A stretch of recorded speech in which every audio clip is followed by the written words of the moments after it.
I have a pet store application which uses a MySQL database to store the pet details.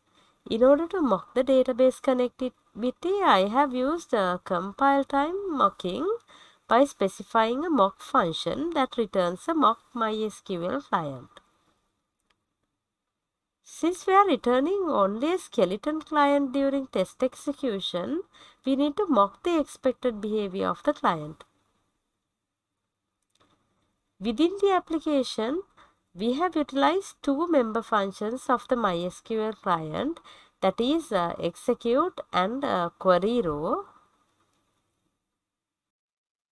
Execute function is used to add the pet details to the database, and it is expected to return a success response. So we can stop this behavior in a before sweet function.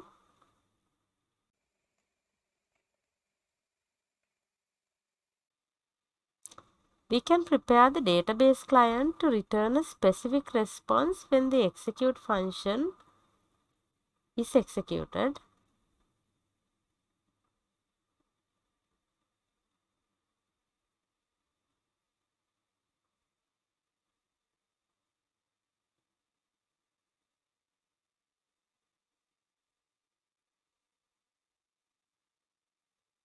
The execute function returns a SQL execution result. So we'll create a successful response and return it.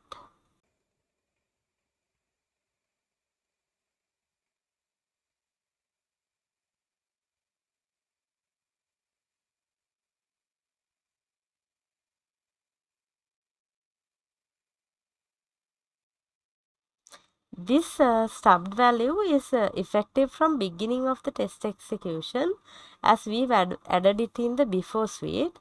Then we need to specify the behavior for the other function, that is query row. Since the response from the query row function is based on the availability of the pet details in the database, let's specify the return behavior for that in each test case. For the get non-existent pet details, the pet details should not be available on the database.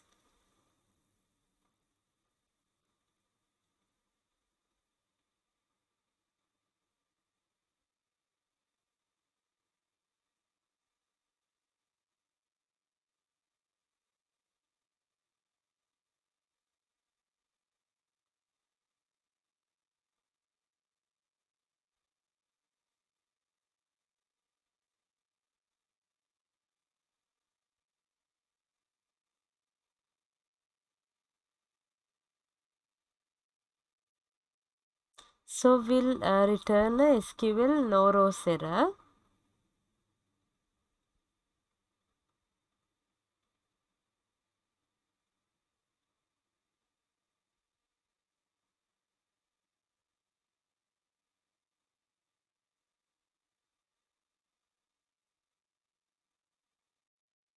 When you get the pet details, the database client should return pet details.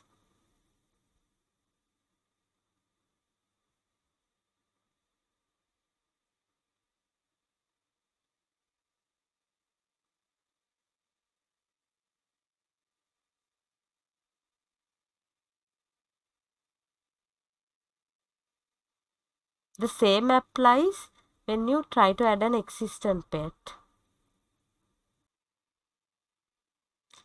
Now let's execute the tests and see.